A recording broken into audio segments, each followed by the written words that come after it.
Presente. Listo, a ver, escúchanos, estamos bien, audio. Bien amigos, muy buenas noches, tengan todos ustedes. Hoy nos encontramos nuevamente de gala aquí en su programa de deportes y algo más. Con nuestro amigo y compañero y compadre Ángel Infante y su amigo René Signoret. Hoy tenemos el gusto de presentar a ustedes dentro de nuestro programa Cicatrices, que es la historia oral de nuestro pueblo, la historia oral contada por los que vivimos, gozamos y queremos a este pueblo. Déjenme presentarles a nuestro amigo Carlos Silva Farías. Carlos, muy buenas noches. Muy buenas noches. Bienvenido aquí. ¿Cómo estamos? Buenas noches, Ángel. Pues bienvenido, mi Carlos. Gracias, aquí estamos. Ya me habías platicado que tienes ya unos días aquí, ¿verdad? Sí, unos tres meses más de 3 meses, ¿verdad? Perfecto. ¿Y cómo te has sentido? ¿Cómo te ubicas ahorita con Jiquilpan? No, pues a gusto siempre. El pueblo da tranquilidad y visitando las familias, a los amigos, el paisaje, los lugares, te sientes con gran regocijo cuando vienes a Jardín de la Paz o cualquier parque, a la plaza, ver pasar a los niños, ver jugar con esa tranquilidad. Le decía a mi hijo que el mes pasado aquí en el Jardín de la Paz a las 10:45 que venimos a coger una persona, 10:45, todavía caminaban las familias y eso, y me dio mucho gusto, me da mucho gusto saber de que hay gente que se sienta tranquilo, confiado, que hay paz, tranquilidad, porque eso nos da confianza para hacer otras actividades, ¿verdad? Y recomendar al pueblo que es un pueblo tranquilo y que se puede disfrutar de la familia, del paisaje y de otras cosas más que son muy importantes aquí en la comunidad. Así es, Carlos. Fíjate que últimamente hemos tenido esa cosa bonita de Jiquilpan en cuanto a la tranquilidad. Déjame comentarte que, por ejemplo, en el Jardín de la Paz, desde las 5 de la mañana hay gente caminando, que se levanta a caminar y no nos vemos muy lejos. Desde las 6 de la mañana, aquí tenemos a mi compadre en el bosque. Oh, pero yo me voy para allá, para el bosque. Él va para allá arriba, como quien dice, le gustan las alturas. Y se va, e inclusive en ocasiones te llegas a ir con lámpara, ¿no? Bueno, sí, y cuando está todo oscuro me llevo alguna lamparita. Pero ahorita como cambia el tiempo, ahorita está amanecido. Pero sí, cuando está oscuro me llevo lámpara. Sí. Pero pues, es una chulada lo que dice don Carlos aquí. Es una chulada ver que la gente está recuperando la confianza que en un tiempo, en un momento la vimos perdida. Y ahorita sí es muy bonito, o sea, ves la caminata para allá, mucha gente. Y eso, a esos familiares o amigos que llaman y dicen, ¿cómo está el pueblo? Y eso, lo primero que presume, pues, uno, la tranquilidad, sobre todo. Sí. Lo mismo, la frescura, la tranquilidad que sientes cuando vas a diferentes parques y si te pones a leer un libro o algo y ves a la familia que pasa. Dije, qué bueno, qué feliz, claro, qué tranquilo.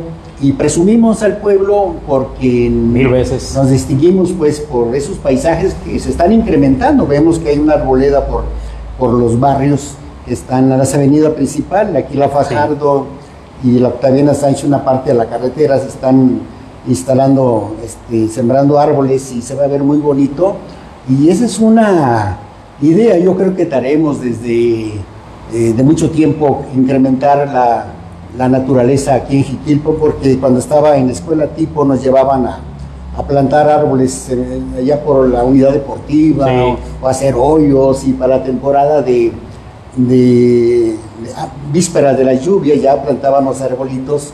Entonces ya queda un testimonio, una huella para que nos educaron para cuidar nuestras áreas verdes, porque nos dan pues oxígeno y nos dan ese bienestar de presumir que somos un pueblo amantes de la naturaleza, que debemos defenderlo, ¿verdad? Completamente de acuerdo. Compadre, si te parece, perdón, ¿qué te parece si conocemos un poco de don Carlos, sus orígenes? Me gustaría mucho, nomás me gustaría que antes de que nos platicara Carlos de sus orígenes y todo, quisieras una invitación, Carlos. Ahorita lo mencionaste, bien importante, que te llaman, te dicen, te preguntan, ¿recomiendas venir a Jiquilpan? A los paisanos, a toda nuestra gente que se encuentra fuera de Jiquilpan. Claro que sí, sí recomiendo, y cuando me llaman o comentamos por allá en ciertos lugares del extranjero, yo hago énfasis en que debemos de confiar en nuestro pueblo, no debemos de temer, no, pues que allá hay problemas así. Hay lugares, de otros lugares de Michoacán y eso, que quizás hay que tener cuidado para llegar ahí, pero aquí en el pueblo está muy tranquilo y siempre hago énfasis en la tranquilidad y que visiten al pueblo, que consuman las cosas que tenemos aquí en el pueblo, porque es muy importante que incrementemos el comercio para que la gente también tenga una estabilidad económica, en que le demos vida a los comercios y a todas las cosas que se puedan pues consumir, el restaurante o los hoteles, etcétera, ¿verdad? Pero eso hago énfasis de que se siente uno tranquilo, lo da el pueblo y gente de los alrededores. He escuchado con satisfacción, sin saber de dónde soy, que han dado esa recomendación. El bosque y los lugares de Jiquilpan es un lugar muy arbolero, de mucha árboles y que se puede estar naturaleza. La naturaleza está muy tranquila. Pues muy bien, Carlos, amigos, ya lo oyeron ustedes.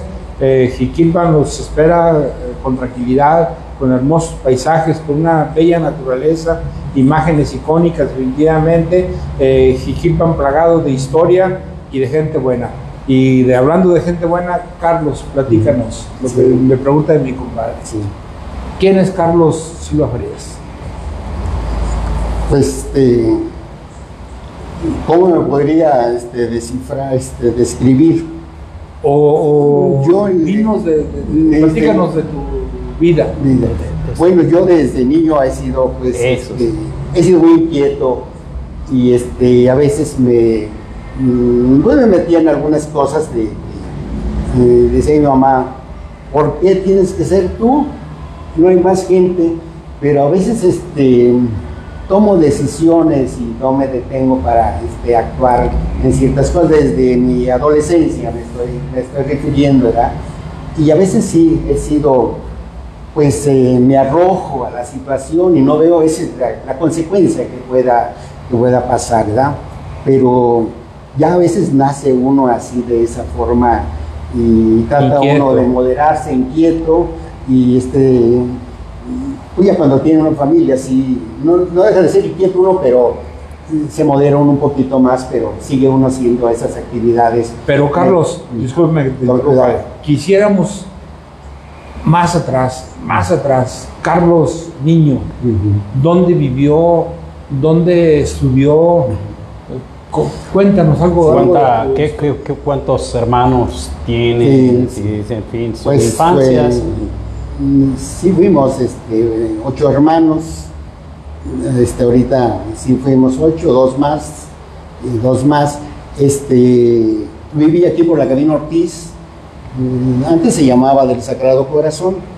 Ahora pues es la Gavino Ortiz. Yo no supe cuando se llamaba, no estaba todavía cuando se llamaba del Sagrado Corazón. Entonces fue una adolescencia, ubicándome como de los 50, entrando a los 60, una adolescencia, pues digamos, feliz, porque antes no había pues tantos medios de televisión, no teníamos televisión, no había una radio. Entonces los amigos nos reuníamos afuera del barrio a platicar de diferentes cosas en la tarde, en la noche. Y pues veíamos los chistes, los oíamos más bien en un vecino que tenía una radio. Escuchábamos pues chistes y cosas en la radio, ¿no? Entonces yo salíamos a la calle a platicar, a hacer comentarios, y agregaban nosotros, no, por allá asustan, por allá también, no, pues que la cotiche, no, que no te sabes el último de don Feliciano. Aunque no lo dijera don Feliciano, la gente lo inventaba. Oye, entonces, Carlos, una pregunta ahí. ¿A dónde ibas a comprar tino? Tino para las canicas. Las canicas ahí con don Feliciano. Con don Feliciano, amigos. Sí, todo. Ve a mi compañero, que era nuestro, de que jugaba canicas de compañero. No, hombre, qué malo eres, vete a comprar tino allá con don Feliciano. Sí, y luego Otra de don Feliciano que comentábamos en ese entonces, al principio de los 60, de la década de los 60 más o menos, lo que nos hacía mucho reír, que cuando un clavo estaba enmohecido, decía, este clavo es de don Feliciano. Dice, pero hoy ya está mojoso. Dice, es que, como decía don Feliciano, viene desde Checoslovaquia y el mar lo llenó de sal. Y hubo, hablando de esa época, más o menos también para ubicar, el Polaque, esa agua que inunda la Vicente Guerrero antes estaba bien controlada, salían hacia los alrededores, hacia un lado, y toda esa agua se iba para allá, para el Polaque, toda esa agua para allá por los gallineros, los gallineros de Salvador Mújica, ahora donde está Soriana, y por ahí se iba. Había mucha organización del agua, y bajaba poca agua por la Vicente Guerrero, y luego por la Fajardo, y aquí en el Jardín de la Paz había como un guardaganado, y se sumía el agua, estaba muy organizado todo, ¿no? Entonces una vez como que el ayuntamiento tardó en limpiar los canales y nos inundamos, amanecimos en mero día de San Juan, recuerdo eso seguido porque mi papá se levantó y dice, no se levante, ¿no? Andaba en el agua y rompió el quicio de la puerta, de la puerta, y salió el agua, maíz, de guaraches, vacinilla y todo, ¿verdad? Entonces, sí me acuerdo mucho de ese incidente, que se dijo que en la mañana, muy temprano, aquí estaba don Lázaro y subió ahí a ver los daños que hacía. Pero como no estaba tan pintado, nosotros vivimos en la Cabina Ortiz, casi en la esquina de la Vicente Guerrero, pues nos inundó. Y sí, recuerdo ese momento. Entonces, los jóvenes de ese entonces jugaban mucho béisbol porque era el deporte pues más popular. Sí había fútbol, pero el béisbol donde quiera hacíamos cuadros. Allí donde está ahorita Oxxo, a un lado, volviendo a los gallineros, allí hicieron un campo de béisbol, acá para donde tenían una engrasadora aquí, allí hay otro campo. Entonces había mucho lugar aquí en una huerta. Había muchos campos de deportes. Entonces había mucha afición por el béisbol, y en el estadio Los Tarascos pues se llenaba y ponían hasta petates alrededor para que la gente no viera y cooperara, porque necesitaban movilizar el equipo, ¿verdad? Sí. En cuanto también a bañarse, el río era muy bueno para el río. Allá desde la propiedad de un Feliciano, por la calle esa de Nicolás Bravo, por ahí estaba una propiedad de don Feliciano. Donde estaba, que le decían que en la alberca, o la manguera, ¿no? Porque el tanquecito, le decías, porque... El tanquecito está más arriba, ese tanquecito. Sí, hacíamos un tanquecito porque llegabas a bañarte y te decían, puedes bañarte, pero necesitas sacar unas piedras. Entonces cooperaba uno porque a veces el río pues tapaba, ¿verdad? Y todo recorrí desde ahí, desde tanquecitos, todo el río hasta el puente, ahí en el puente de la Presidencia, un lado, más abajo, allá en el puente de la Puente, en la Cortina, ¿sí saben dónde quedaba la Cortina? Sí, sí. Terminada Moreno. Sí. Allí también me bañé, y luego ya subí un poquito más y me fui al casino. Allí en la alberca del casino, ahí íbamos muchos a bañarnos también, ¿no? Y hasta que una persona se ahogó, pues ya estaba en decadencia. Ahí, Carlos, sí, déjame recordar, la persona que se ahogó es de la familia Contreras. No, familia del presidente, ¿cómo se llama? Hermano de Roberto Mejía. Cleto Contreras. Sí, pero hubo otra muerte también de los Mejía. Sí. ¿De los Mejías? Uno de los Mejía también falleció ahí en la alberca. Y este vecino se subió al trampolín, se lanzó y andaba tomado y se murió. Entonces había albercas, ya empezaron a haber más albercas, la de Manso, y iban mucho a la alberca de Manso, ¿no? Entonces, sí. Sí, a las tardeadas del domingo. Las tardeadas del domingo. pero los jóvenes en ese entonces, los adolescentes, estaban los adolescentes con los bailes que había, de Nacho Marín, que tenía bastantes tocadiscos, se veía un tocadisco y vamos allá, para este lado, y llegábamos y la gente había un niño que paseaban o una actividad, y entonces íbamos no te impedían que entraras o que te incorporaras a un baile, y uno andaba enseñándose a bailar y ya, dice, nomás no me vaya a pisar con los guaraches. Y yo pues siempre me han gustado los guaraches y siempre era medio molesto a veces bailar, incómodo más bien, bailar pues con las personas. Entonces como el sábado ya estábamos platicando con los del barrio, con los muchachos del barrio, que íbamos a hacer el domingo, andábamos planeando, ¿no? Pues que el matiné, y que no, pues que en la tarde. Entonces nos íbamos con Felipe Salazar. Empezábamos con Felipe Salazar, pues es un comentario que se... ¿De los Salazar de la Luz?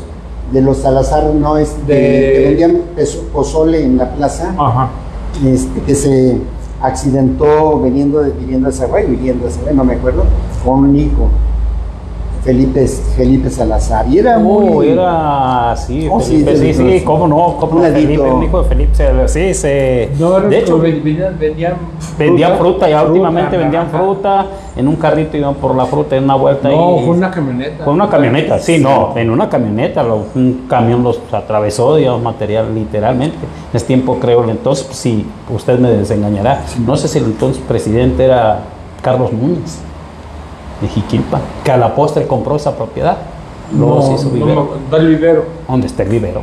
Ahí cayó. No me acuerdo, pero lo que sí recuerdo es que fue algo muy sonado. Muy sonado, porque fue padre e hijo, Padre e hijo. No recuerdo, padre e hijo. Y otra cosa, que también hubo comentarios, no sé qué tan verídicos hayan sido, que no sabían manejar.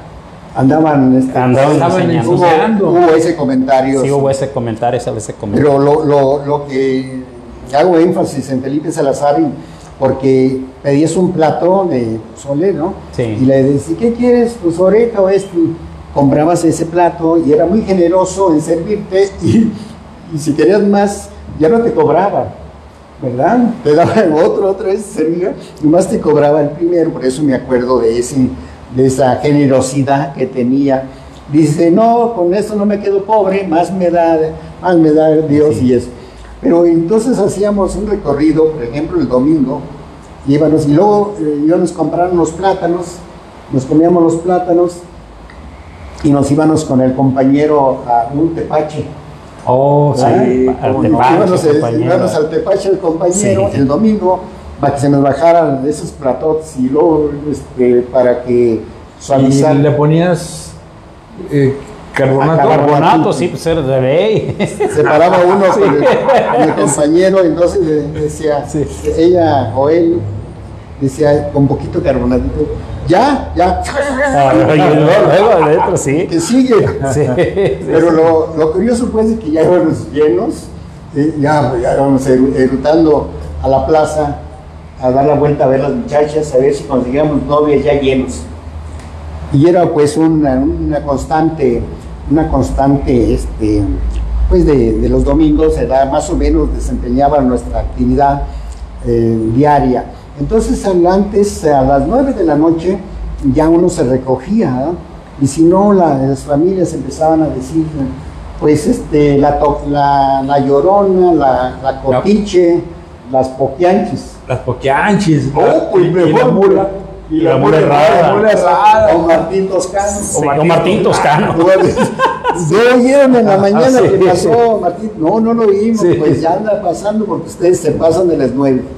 Eran unas reglas que había pues antes, y era un cambio que se estaba dando los 60, por eso me acuerdo mucho de los 60, fue un cambio revolucionario en la mente, en las costumbres, en la gente empezó, como que a las 9, como que hasta los 21 años votamos, y empezó la gente como a reaccionar. Entonces viene con eso la música, el rock, empieza la gente, esa música, ¿no? y los jóvenes como aceptando esa música. Era una constante, no fricción, sino comentarios en contra de que la música rockera pues no era buena, y un empuje de la juventud que empezó pues, a gustarnos ese ritmo, porque íbamos a los bailes, a los bailes pues caseros, Sí, sí, que sí. después nos fuimos al casino, al té danzante, Sí, al ya té que danzante. crecía uno un poquito, Sí. y se prestaba el té danzante, ¿verdad?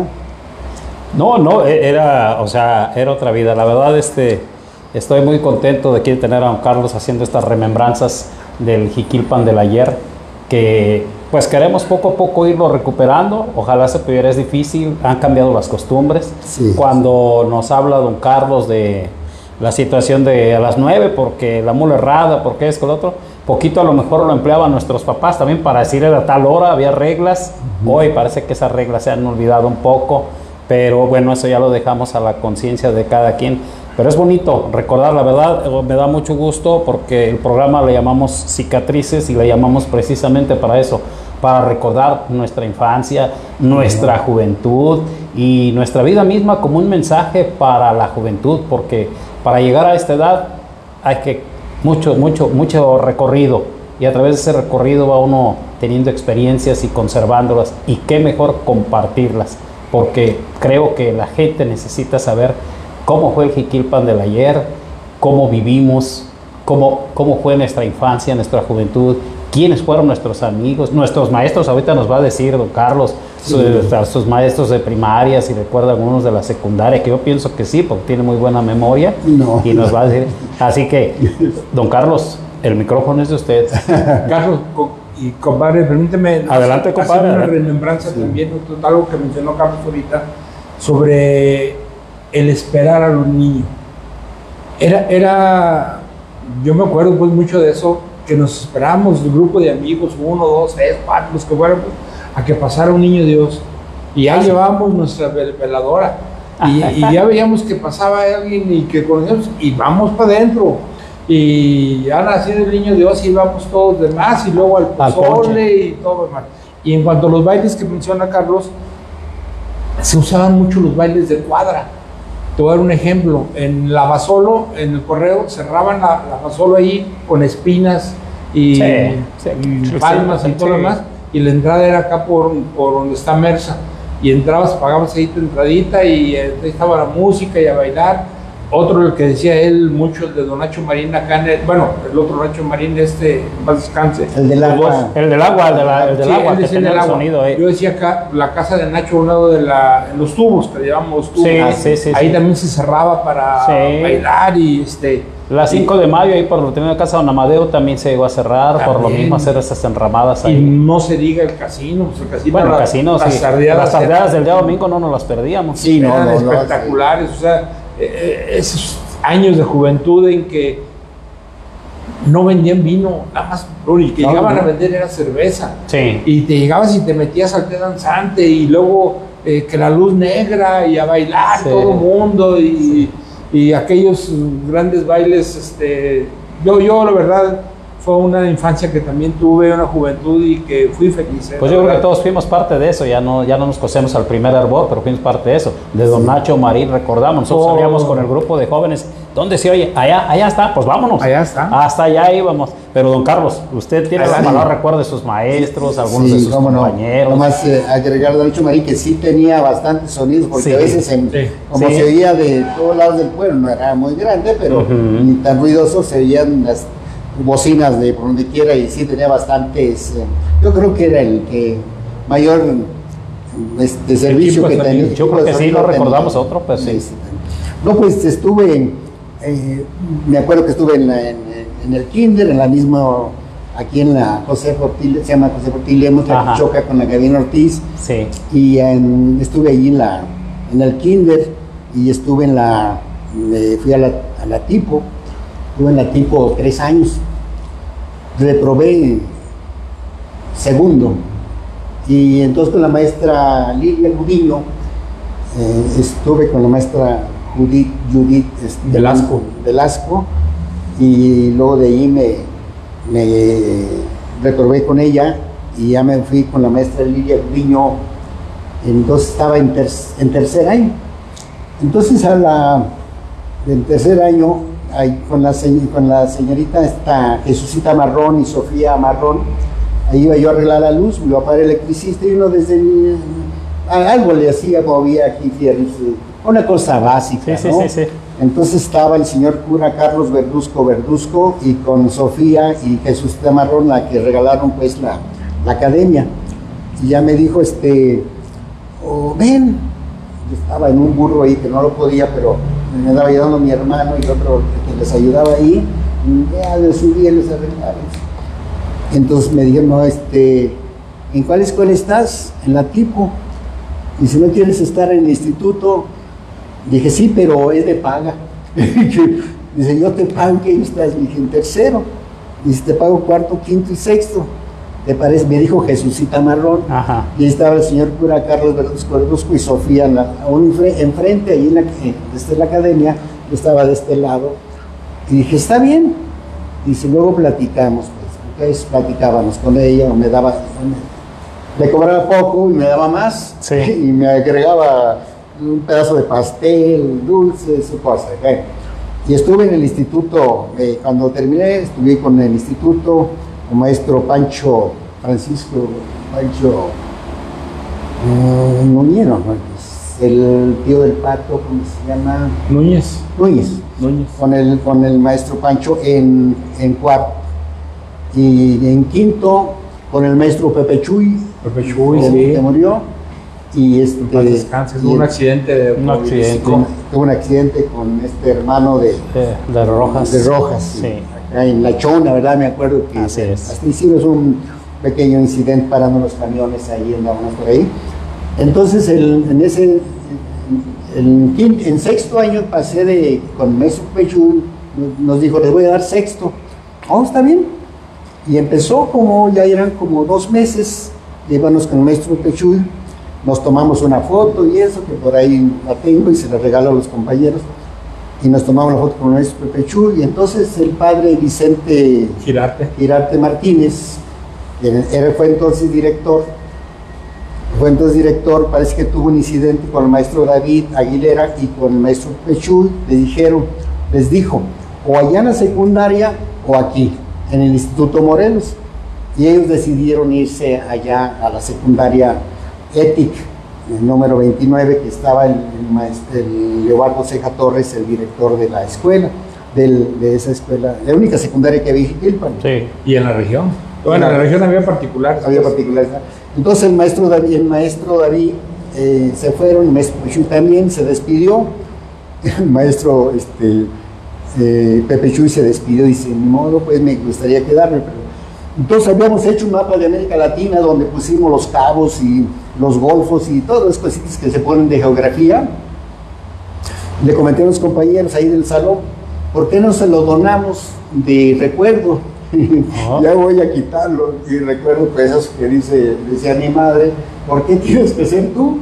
Bueno, pues tomé la iniciativa en ese caso. Sí. Y lo despegué el mapa, lo despegamos, no, tanto el que mata la vaca como el que mete la pata, pero lo despegamos y que se lo llevamos al maestro Pepe Chuy, que vivía enfrente del instituto, de recuerdo. Entonces todos se enteraron y llegó un maestro como un seminarista que va a hacer un sabático, y anda haciendo un sabático, y fue nuestro maestro provisional en sexto, y entonces como que le dijeron de la situación, tuvimos problemas, tuve algún altercado, y quedó ahí, y pues siempre me empezó a romper la camisa, pero bueno, y al siguiente día llegó el padre Vicente, y ya le dijo, me señaló pues que Sí. no era de los más grandes. Atrás estaba de nosotros Horacio Martínez Quirós, que fue de los Terry, un grupo de Terry, era de los más grandes, bueno, de lectura, ¿verdad? Y el padre Vicente me dio un jaloncito, y pues yo, como sabía, entrenaba ahí en el corral de la casa, saltos de altura y de garrocha, pues sí le brinqué un poquito arriba y sí se cayó, y fui expulsado. Y a mi hermano también, y mi hermano todavía me reclama, él sin tener culpa, fue expulsado. Entonces pues de ahí el maestro, uno de los que corrieron era a Leobardo, a su hijo del maestro Leobardo Ceja Torres, a Eduardo Ceja, bueno, y él habló con el director, con su papá de la secundaria, y habló con el maestro Mendoza, y nos incorporamos 4 a sexto, en la tipo, los expulsados del instituto. Ya han pasado más de 3 meses y mi mamá fue a recoger los documentos y le dijo el padre Vicente, no señora, dijo, no, pues ¿qué hizo? ¿Qué no hizo su hijo? Lo tomó en una situación pues muy, y fui expulsado, y mi hermano también por ser mi hermano, y otros por meter la mano para quitar el mapa. Y así fue como llegué con la maestra Velasco, la mamá de la maestra Judith, María Elena Velasco, terminé sexto ahí. Y ya en la secundaria hice primer año de secundaria, ya con la secundaria nomás tuve 1 año y me fui a Nogales, Sonora, allá terminé la secundaria, una secundaria nocturna para trabajadores que se llama todavía Jesús García Corona. En la secundaria, ¿a quién recuerdas de tus maestros aquí en Ixquipan? Al doctor Canela, era el doctor Canela, el maestro Orozco. Que daba dibujo. Daba dibujo, al maestro David, que daba matemáticas. Geografía. La maestra esposa del director de la secundaria, de Eduardo Ceja Torres, nos daba gramática, y al maestro de inglés, el famoso teacher. No somos su nombre, sí. Leopoldo Espinos. Porque a mí también me dio clases. A mí también me dio clases. No recuerdo su nombre, pero le decíamos el teacher. El teacher, todos aquí vivían por Club de Leones a un lado. Tenía su carácter. Sí. Y la maestra, la de gramática, era la esposa de Leobardo Ceja Torres, la señora. Carpintería, tecnología, era un maestro, no recuerdo. Pero sí, más o menos, eso eran los de secundaria. Había más. El doctor nos da biología, el doctor Canela. La maestra Trini, ¿no le tocó? Trini era la que daba geografía. La maestra Trini daba geografía, sí. Geografía. Pero más o menos eran los maestros. Entonces yo digo que me fui a la secundaria de Nogales, Sonora, una secundaria nocturna para trabajadores. La mayoría eran adultos, ¿verdad? Yo tenía ya 16 años, entonces eran los chicos, ¿no? Porque es nocturna y casi habíamos gente que veníamos de otras escuelas o reprobados. Y ahí estuve, no era el mismo programa escolar, ciclo escolar, aquí era A y allá B, entonces ahora ya está librándose. Perdí prácticamente el año, entonces duré 4 años y terminé la secundaria nocturna y me regresé a Ixquipan. Estuve en Zaguayo 2 años en la prepa, Hermanos Flores, hermano López Rayón, ¿verdad? Entonces, como no era el mismo ciclo escolar, siempre me admitieron. Estaba de director Manlio Gallegos Barragán, y me admitió. No me admitían, pero ya intervino. No conocía a nadie, más que una secretaria que se apellida Nava, que vivía por La Tijera, ¿verdad? Intervino y eso, y sí, estuve muy a gusto. También tuve 2 años en Zaguayo. Y cuéntanos de la profesional. Estuve también continuos los 5 años, me fui a Morelia y duré 5 años. 5 años en la Facultad de Derecho y Ciencias Sociales. Tuve 5 años. Y una cosa también que todavía no domino y que me acordé cuando sí protestaba de niño, pero me daba temor a veces hablar, me da temor todavía, y yo creo que es normal o humano, que allá en la secundaria nocturna para trabajadores se llama Jesús García Corona, sentí el deseo, en un concurso de oratoria sentí el deseo de hablar, de hablar, y estaba mi hermano Felipe, y dice, pero, oye, quería hablar, ¿por qué no te apuntaste? Ya habló uno. Y ya en el auditorio de la escuela, entonces me paré y le dije estaba el director de la escuela y varios pues miembros del jurado, y les dije, me gustaría inscribirme.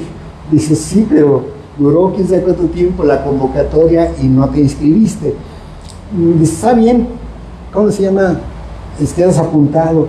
Y tenía mucho temor, todavía me da mucho nervios a veces hablar así en público. Yo creo que no sé si es normal, la gente ya lo hace con mucha facilidad, pero que me tocó el último y me subí al tablado, pues a la tribuna a hablar, y fue el último lugar, pero nomás dije uno de Juárez, tenía unos borreguitos, una cosa ligera y eso.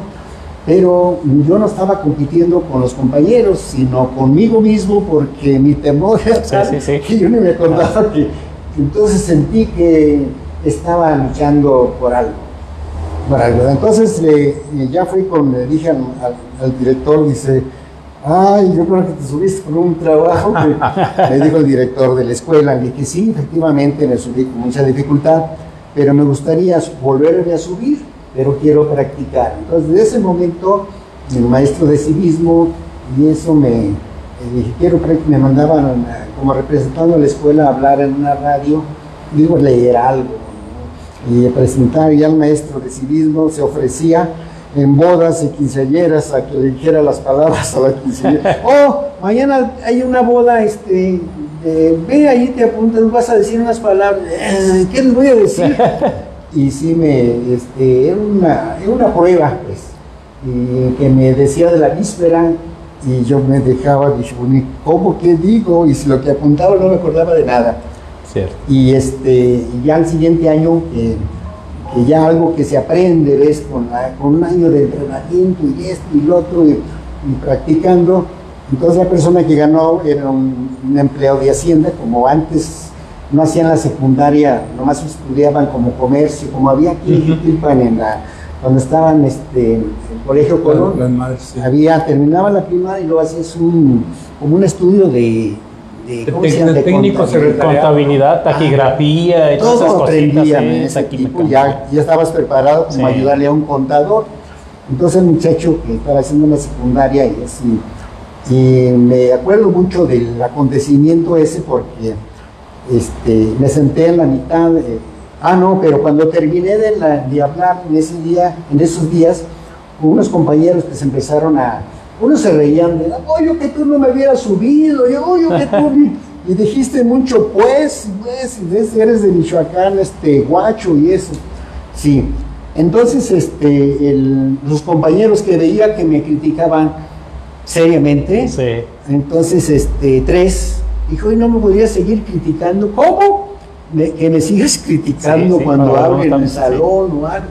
Y esos tres me criticaban todo el año, que fuiste a hablar, te oí, dijiste esto así, y yo lo notaba, es que el pues no me lo podía quitar, dice, pues es que en Michoacán todo dicen pues. Sí.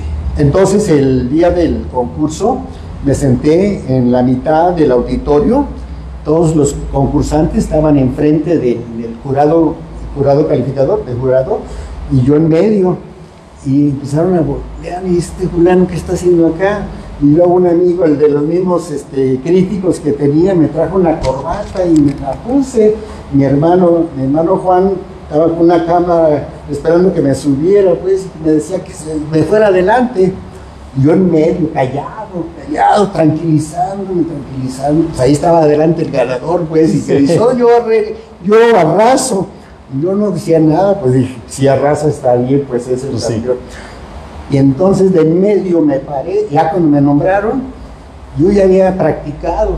Y dice, fulano de tal, pase a la tribuna, y dice, todo pase a la tribuna, al estrado, y yo no respondí nada.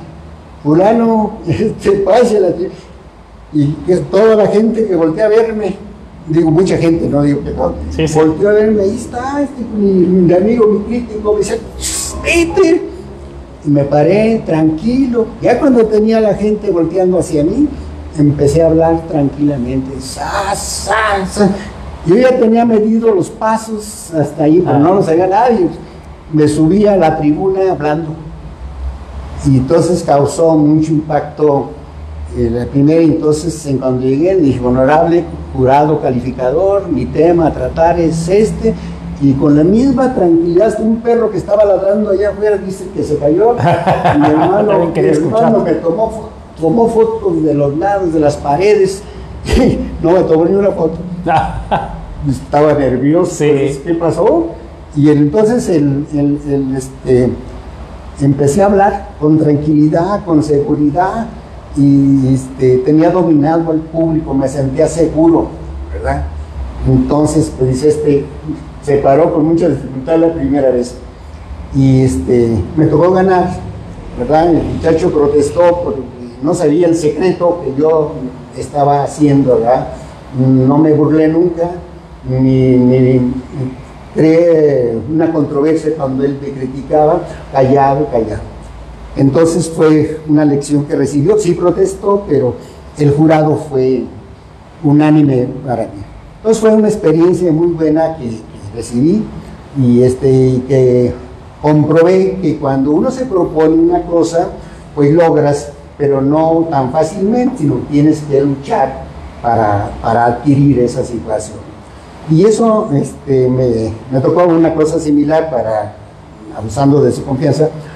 Estaba en la prepa de Zaguayo y hubo un concurso de oratoria en Zamora, en Uruapan. Me llegó un telegrama de Morelia que el concurso había un concurso de oratoria en Zamora. Entonces me bajé, estaba tumbando una barda de la casa. Como andaba así, no completaba el pasaje, y en la Comisión Federal estaba en la esquina de la biblioteca antes, ¿verdad? Ya era la comisión, sí. Había oficinas No, eran oficinas de la comisión. Sí. Y salió mi hermano Felipe y le dije: ¿sabes qué? Ahí es con... Dice: yo te completo ya. Me fui a Zamora, a Uruapan. Entonces en Uruapan, que llegué dice, lo mismo que llegué tarde, dice: ya están los oradores completos. Y ya un presidente municipal de Uruapan, Apan García, se paró y dijo: ¿por qué llegaste tarde? No, le dije: es que me llegó el telegrama, así. Y empezó a hablar, ya había hablado una persona, y eran 21. Y entonces dice: déjenme, ya de lástima, déjenlo. Y yo le dije: ¿cuáles son los temas? ¿Cómo? ¿Cuáles son los temas? Dice: no, esto ya la gente lo sabe de memoria. Y efectivamente lo sabía de memoria.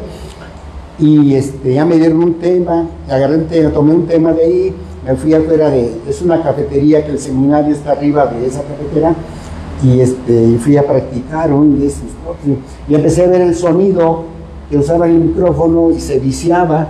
Dije: no se necesita el micrófono. Yo empecé a ver sus detalles, ¿no? Son muy importantes, ¿verdad? Claro. Si la persona habla despacio, pues está bien, pero si hablas un poquito más elevado, se escucha. Practiqué, entonces dije: eran 3 etapas, empezaron como a las 3:30, y entonces era la primera etapa, la segunda, pasé a la tercera etapa. Entonces, allí en Nogales, Sonora, hay un monumento a Benito Juárez, y está una persona desnuda atrás, como la obra de Juárez, ¿verdad? Y como vivía cerca, cuando pasaba leía el pensamiento que tenía Juárez, y mexicanos, bueno, pues eso como al tiempo sirvió, que cuando me tocó la tercera etapa, dijo el jurado calificador: lo que ellos dicen, hable de esto, ¿verdad? Pero de los discursos, de los temas que están ahí, que me dice, hable de Juárez, su vida y su obra. Dije: ya gané. Ese es mío, que dije: ya lo tengo. Y ya que hago el micrófono a un lado, y que digo: mexicanos, yo, para eso ya habían llegado una persona de Zaguayo, el único que tenía de apoyo. Llegaron otras personas del seminario pocos, pero ya sentía un poquito de apoyo, pero me dio mucha seguridad.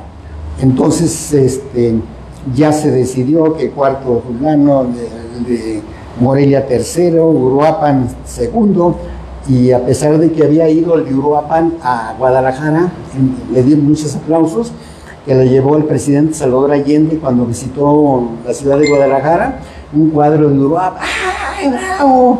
Con eso ganó un público importante allí, pero ese público se fue y ya otras gentes se quedaron porque ya era noche, como a las 9 de la noche, iban a llegar a las 9, y entonces ya me dijeron 3 minutos, hable Juárez, su vida y su obra, y me sentí como sentí ya dije, y ya hice un lado el micrófono un poquito brusco, y entonces vi esa situación, y me tocó ganar.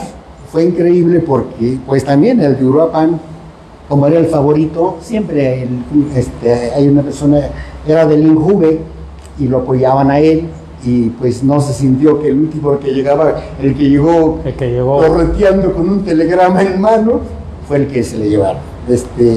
Después fui a Oaxaca a participar a nivel nacional, me dieron 100 pesos para ir allí de Morelia, que me tuve que por mi cuenta hacer los gastos, pero estaba el gobernador Servando Chávez Hernández, y fueron los reclamos de todas las agrupaciones de Michoacán que fueron a participar a nivel nacional, pues íbamos con una carencia económica de lo más bajo. En cambio llegaban los de Veracruz con su contingente, su camión lleno, etcétera, etcétera.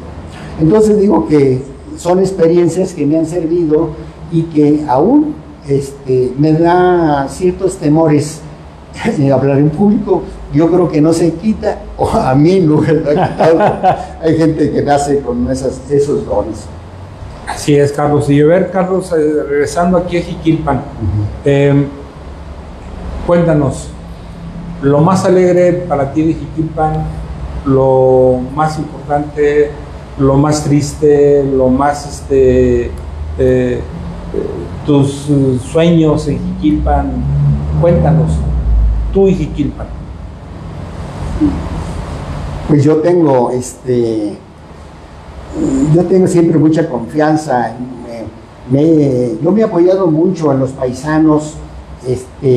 Teníamos antes mucha gente acomodada y yo me sentía como muy arropado, sí, es cierto la palabra adecuada, arropado, porque dije, bueno, si tenemos tanta gente que puede contribuir, es bueno en ese sentido, y es malo porque nos desacostumbraron hasta que no lo podían hacer fulano, sultano, mangano, ¿verdad?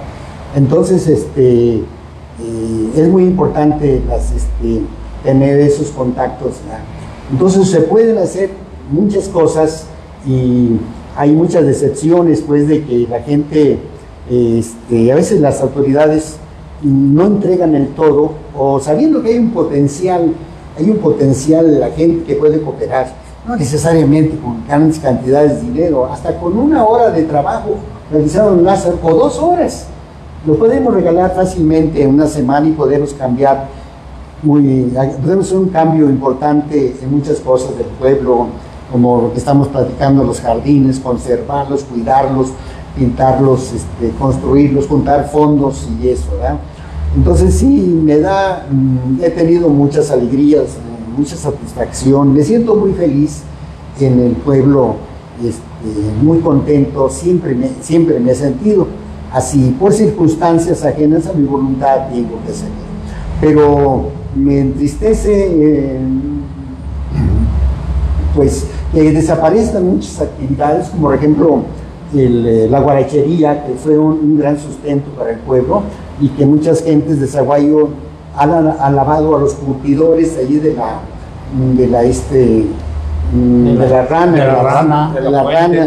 Puente, eran curtidores excelentes, sí. Y desapareció la tradición. En una ocasión le comentaba a Francisco Javier Obando que la semana pasada o antepasada fuimos a Morelia a celebrar un aniversario de su muerte, pues, que falleció. Ahí estuvo el ingeniero Cárdenas, ¿verdad? Ahí estuvo, sí, ahí estuvimos nosotros ahí.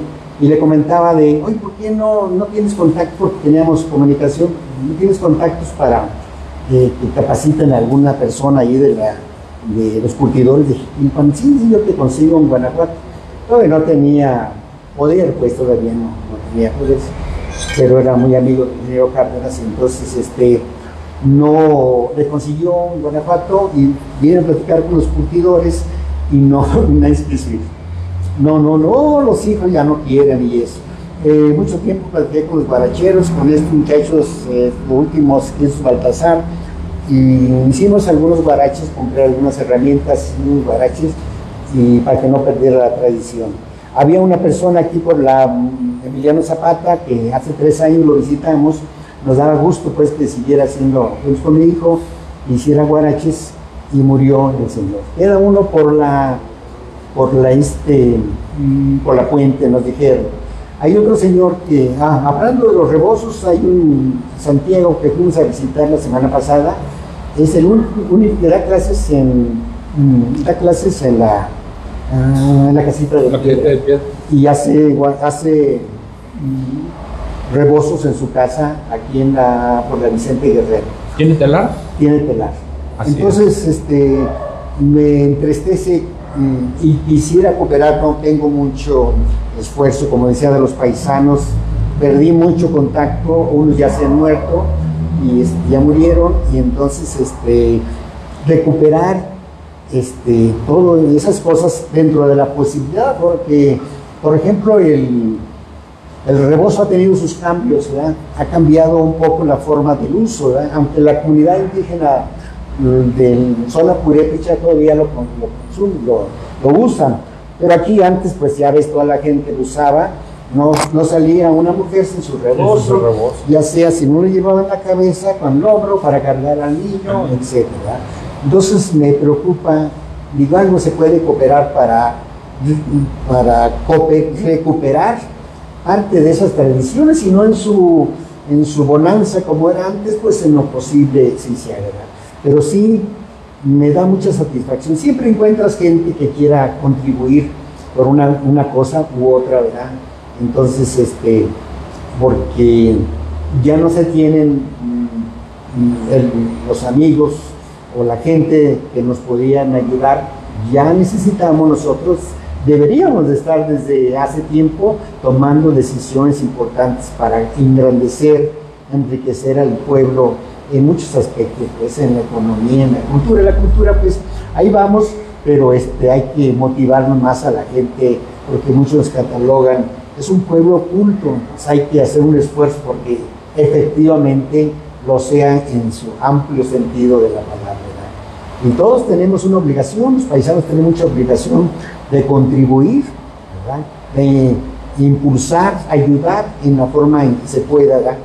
Y visitamos la biblioteca civil, ya vimos que a un lado de la biblioteca, no sé si ya notaste que está agrietada, pues es que a veces nos preocupa, y que si no podemos sostener los centros de cultura que tenemos, sí. A veces dices, ¿cómo vamos a impulsar más? Que sí debemos hacerlo, pero hay que sostenerlos en su forma a los que existen, ¿verdad? Para que estén estabilizados y poder promover otros, que nos distingamos por la cultura, por la naturaleza, por tantos aspectos, ¿verdad?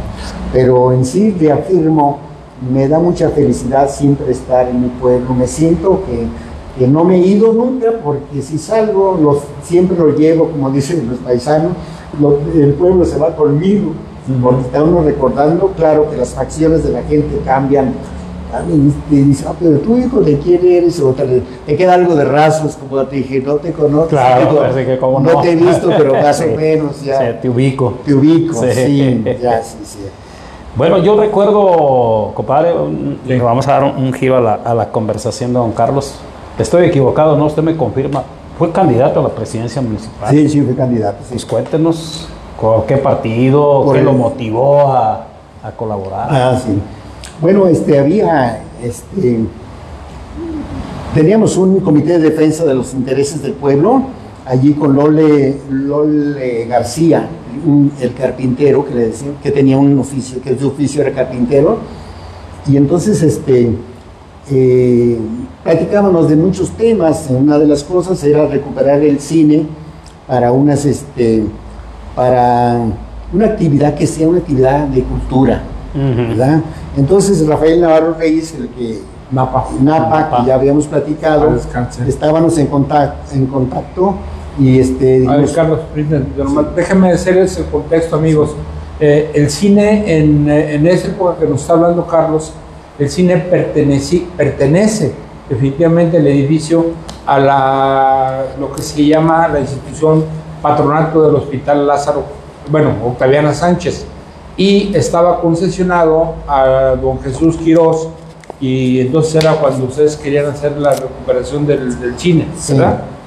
Comenzamos con platicar con Jesús Quirós y le dijimos que en qué situación, porque se hizo el cine Venecia y él estaba como orillado o abandonado el cine Hidalgo. Entonces platicamos con Jesús Quirós y dijimos, ¿cómo está la situación? ¿Lo renta o en calidad de qué está? ¿Cuánto paga? No nos quiso decir, dice, arréglense con don Damaso. Nunca lo pudimos recibir, nunca nos pudo atender. Llegaba o teníamos que ir a X lugar, Guadalajara. Entonces ya nos enteramos el precio que rentaban el cine Hidalgo. Entonces tenemos ya un proyecto con Rafael Navarro Reyes, con APA, como lo mencionaste, que efectivamente dice, mira, la UNAM nos puede proporcionar estas películas y esta otra, y le revolvemos mexicanas, tradicionales, para que la gente vaya, ¿verdad? A una en medio o dos, y en medio una cultural de la UNAM. Y ese era el proyecto que platicábamos en el Comité de Defensa de los Intereses del Pueblo, que ahí nos reuníamos con Lole. Entonces había de varios partidos, bueno, había pocos del PAN, del PRI, del PRI había más, y entonces estábamos ahí platicando. Y en eso decidimos tomar el cine, ¿verdad? Y bueno, vamos a tomarlo. Entonces llegó un Mario Falcón, un amigo que venía de la Ciudad de México, que vivió mucho tiempo ahí donde está ahora. Sobreviviente del 68. Sobreviviente del 68, que vivió en la casa donde está el museo, la casa ahí. Ajá. Antes pues era una fundición, sí, y atrás vivía él. Entonces estaba hospedado en la casa paterna y dice, vamos a hacer un meeting. Entonces dijo, comentamos a Mario, ¿sabes qué? Es que estos vamos a pelear, y dije, no queremos pelear con nadie, dije, son paisanos y todo, vamos a ir en son de paz. Tú hables de tus cuadros, que tienen una serie de cuadros de la historia, desde los aztecas hasta Ricardo Funes Magón. Dentro de ellos estaba al último Che Guevara, y puso los cuadros. El día que tomamos la decisión de hacer el meeting, nomás él iba a hablar de los cuadros. Le dije, no vayas a hablar de otra cosa más que de los cuadros. Sí. Entonces puso los cuadros aquí en la academia, que ya era la academia femenil, donde está Jesucita Marrón, ahí es la casa de Jesucita Marrón, y empezó a hablar de los cuadros, desde los aztecas. Tenía pues esos cuadros grandes, como serían unos 2 metros, 80, 2 metros. Y empezó a hablar, y arriba estábamos varias personas, arredondo del sonido, y cuida tu sonido, porque si no, y ahí estábamos, y entonces empezó a hablar de los cuadros, y llegó Alberto Novoa, y empezó a hacer así, y dije, ya valió. Entonces empezó a darle vueltas así, que estaba loco, pues, no dio a entender esto. Y ya Jorge Romero le empezó a gritar, Mario Falcón, pintor de brocha gorda. Y era pintor y escultor. Esa maceta que está aquí enfrente, aquí que vimos ahorita, él la diseñó en Jardín de la Paz aquí. Y que Mario Falcón, pintor de brocha gorda. Dije, ya se acabó el meeting. Y él hablando, y que se percató de que estaban diciendo, y ¡pum!, que se baja, así hizo un San Quintín. Una situación difícil. Se paró el meeting, y pero ya se fueron a tomar el cine. Sí. Ya el cine ya estaba tomado. Aquel el hermano de Horacio, un hermano de Horacio de Quirós, el que cuidaba el cine, no me acuerdo cómo se llama ahorita. Martínez Quirós. Sí, él cuidaba el cine Hidalgo. Ya la gente se metió, y Mario Falcón empezó a correr. ¿No era Isaac? Isaac. Y dice, ¿qué pasó, Carlos? Dije, vamos a tomar el cine. Pues está bien. Y entonces Mario Falcón empezó a correr, pero en esa gente que vino, también venía Claudio, venía la Macuca, el que decía la Macuca, venía licenciado Molina, Nati, ese grupo venía así. Y a provocar, pero la situación, yo le dije, no provoques, no, es que son, no, son paisanos, no llegamos al pleito, estamos ahorita con pequeñas diferencias, te pegamos. Entonces se bajó, empezó a correr y nos fuimos a tomar el cine, me fui por el notario y no quiso venir Acosta. ¿Pero qué? No está bien, ¿por qué hicieron eso? No sé. No quiso venir. Y ya llegué y a Mario Falcón lo detuvieron, un señor que le decían la lengua, y entre varios, y se lo llevaron a la cárcel y fuimos allá en la cárcel y se sacaron por detrás y se lo llevaron a Morelia. Entonces ya se fue a ¿cómo se llama? Le pusieron condición para salir, que necesitaba salir del estado, si no salía, y salió del estado. Entonces para eso pues ya había una planilla que estaba registrándose para el PRI, ¿verdad? Y dice, sí, está bien.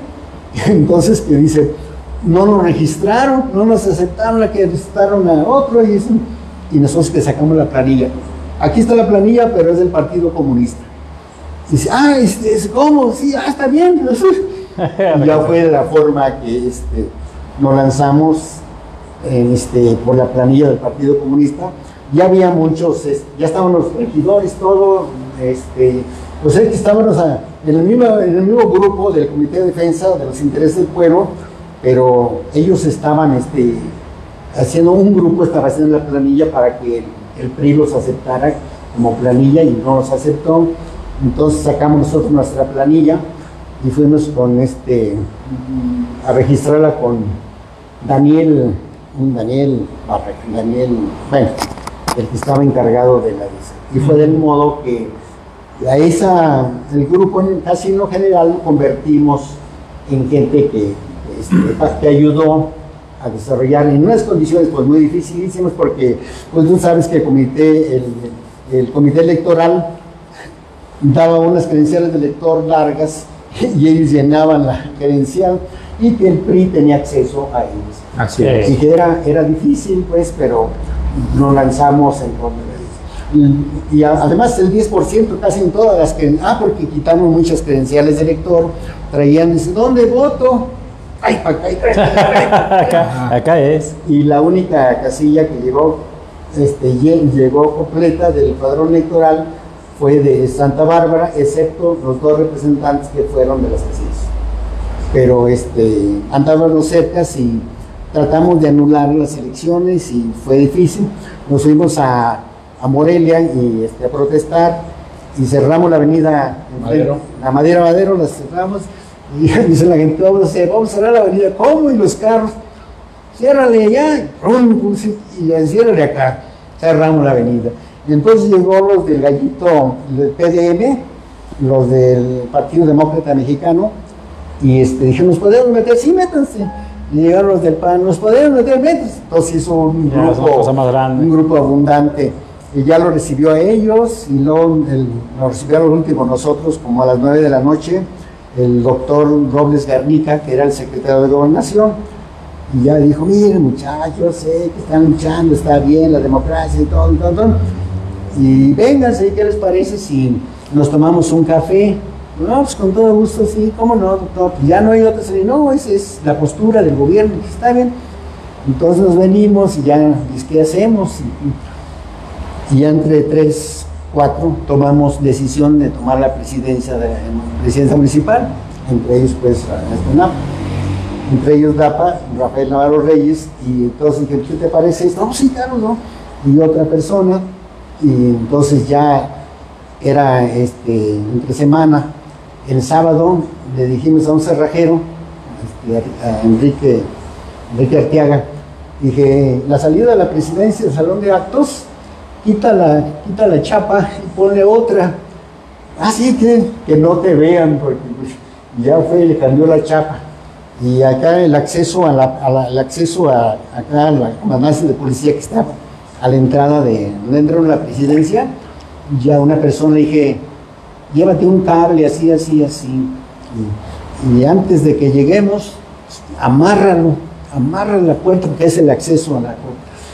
Y entonces mucha gente no sabía todavía en el camino, otros ya estaban adentro. Entonces al pasar por la presidencia, pues estaban bien tranquilos, pero ya la gente estaba entrando por detrás, donde aquel puso la puerta, que teníamos la propia llave del salón de actos. Entonces fue muy tenso porque,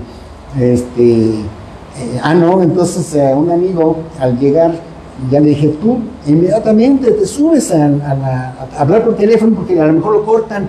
Se subió, ya llevaba todo, radio y todo, iba a hablar, y a un amigo Max Arturo Cacho Álvarez, y ya le dije a Redondo, le instalas inmediatamente en la tribuna ¿cómo se llama?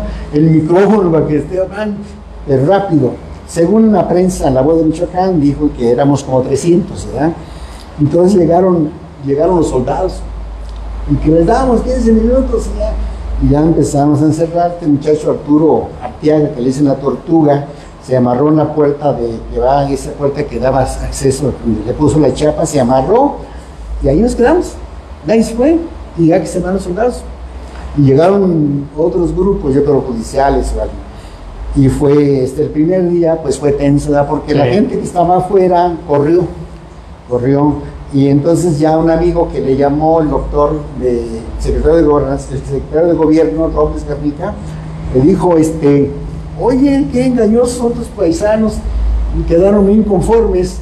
Dije, les invité hasta tomarnos un café. Dice, sí se lo están tomando, pero sin ti. Sí. Y duramos una semana y regresó el doctor Robles Garnica y ya lo mismo, pues, plática, y dice, así es la democracia, así es, y dice que tienen muchos compromisos, pues, y entonces participamos en una situación que todavía era muy difícil, en condiciones muy desfavorables, porque las credenciales del elector, teníamos un puño de credenciales del elector que la gente no sabía ni dónde votar, porque traía 3 o 4, Sí. ¿verdad? En donde fue más limpio, más controlado, porque no pudieron intervenir, fue en Santa Bárbara, que nomás sacaron 2 votos de los representantes. Fue una experiencia muy bonita porque enseñamos, la idea también, el fondo, claro, era ganar, pero enseñar a la gente a que protestara, a que exigiera, a que hablara, ¿verdad? Porque estábamos en constante comunicación, pues, con los sindicatos, con los grupos, si eran del PRI, correcto, pero que participaran socialmente. Claro. Carlos, disculpa, ¿por qué no nos ubicamos un poquito en el contexto? Aproximadamente, ¿quién era el presidente anterior? Era Pablo García Figueroa. Estamos hablando que era en los 88 aproximadamente. 88, sí, 89, 89. Sí, era diciembre del 89. ¿Y contra quién competiste? 88, contra Mario Zulé. Contra Mario Zulé. Estaba de gobernador el ingeniero Cuauhtémoc Cárdenas. ¿Y tu planilla cómo estaba conformada? Por la planilla estábamos, era Napa, era Napa, muchachos de la prepa Ricardo Flores Magón, Loder Carpintero. Amigos, aquí recordando donde enfrente de la casa pastoral que está enfrente del MEX, ahí se ubicó una preparatoria durante muchos años aquí en Jiquilpan, que tuvo un buen prestigio y que pues cerró. Se llamaba la prepa Ricardo Flores Magón. Salieron muchos egresados de ahí, de esa preparatoria, y donde pues se manejaba aquí por la misma gente aquí de nuestro pueblo. Los maestros todos eran de aquí. ¿Y quién más estaba en tu planilla, Carlos? Pues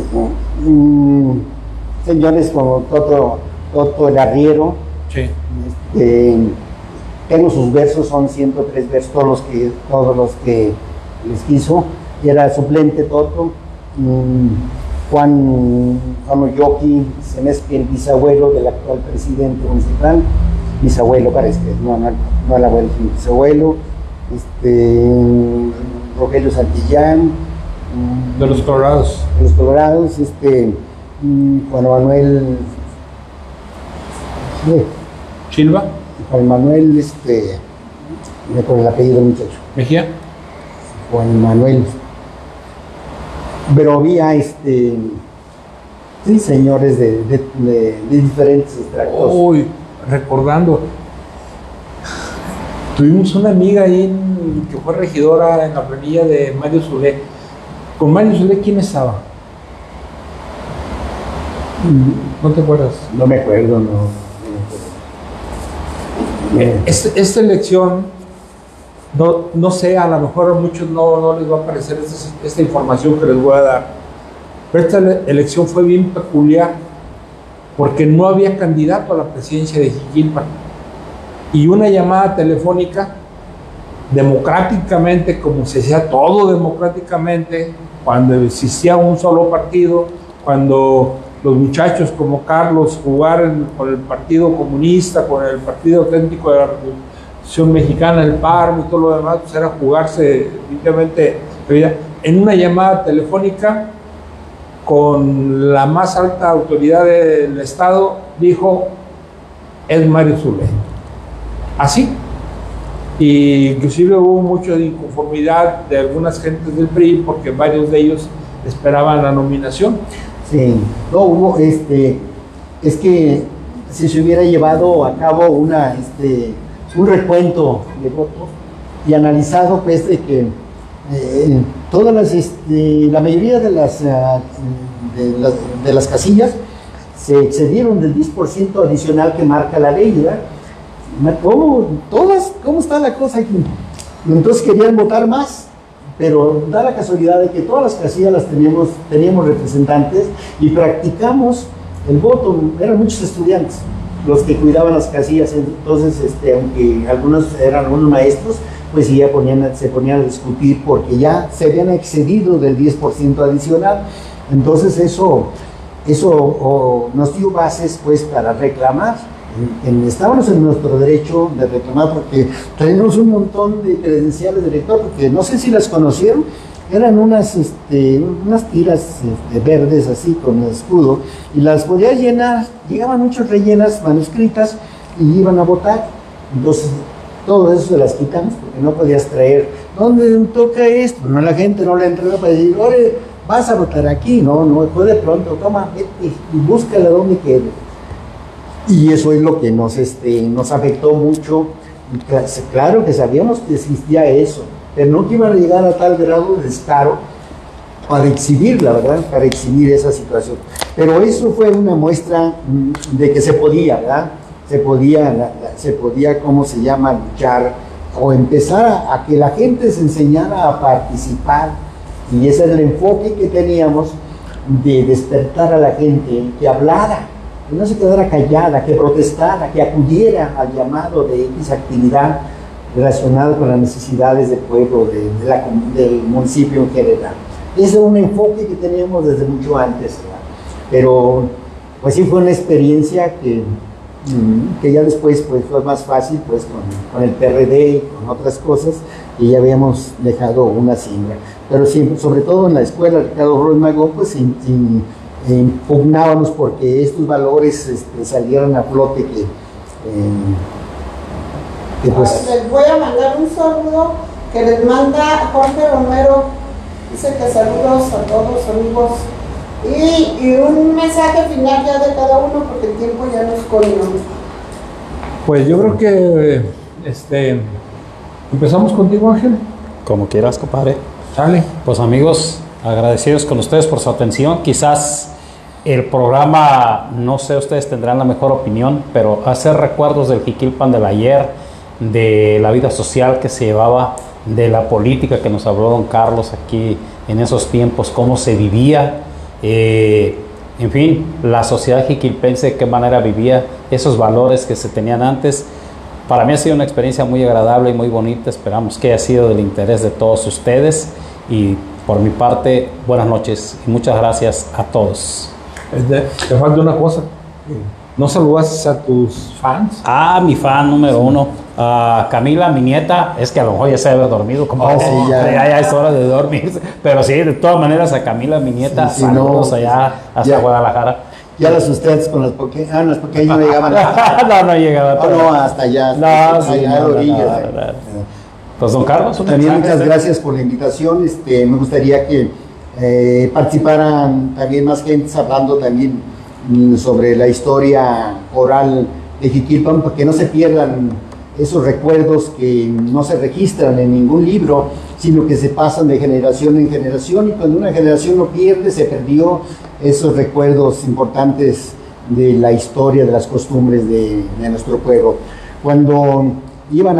Antes cuando la música se grababa de generación en generación, tenían que como no sabían escribir la letra, tenían que guardarla a las generaciones, pasarla de generación a generación, hasta que los monjes empezaron a escribir la letra musical, y fue así, de esa forma que se rescató y se pudo tranquilizar tantas generaciones de gentes que hicieron un esfuerzo porque no se perdiera ese arte tan bello como es la música. Perfecto. Así es, pues mi Carlos, la verdad un gustazo tenerte aquí con nosotros. La verdad me hiciste tener grandes recuerdos de Jiquilpan. Me tocó a mí vivir toda esa temporada. ¿Cómo no? Sí, Quisiera hacerte una pregunta nada Sí, más, sí. antes de retirarnos. Sí. ¿Competiste para la Diputación? ¿Diputación Federal? Diputación. Bueno, con eso, amigos, va a ser mi despedida. Definitivamente queda mucho que cortar, queda mucho que explicar, y ojalá pronto tengamos oportunidad de tener nuevamente a Carlos aquí, Carlos Silva Farías. Cuando gusten, aquí estamos presentes. Para platicar sobre su experiencia, definitivamente, de aquel México político, de aquellas luchas políticas definitivamente en las cuales también me tocó participar, y que eran otras cosas, después cambió y la verdad no sé si estábamos mal antes, estábamos más mal después, o estamos más peor ahorita. Que tengan ustedes buenas noches y un gran saludo, y nos despedimos con la frase de que mientras uno de ustedes nos esté viendo, aquí estaremos nosotros para estarle comunicando. Buenas noches. Buenas noches, correcto, sí, está bien.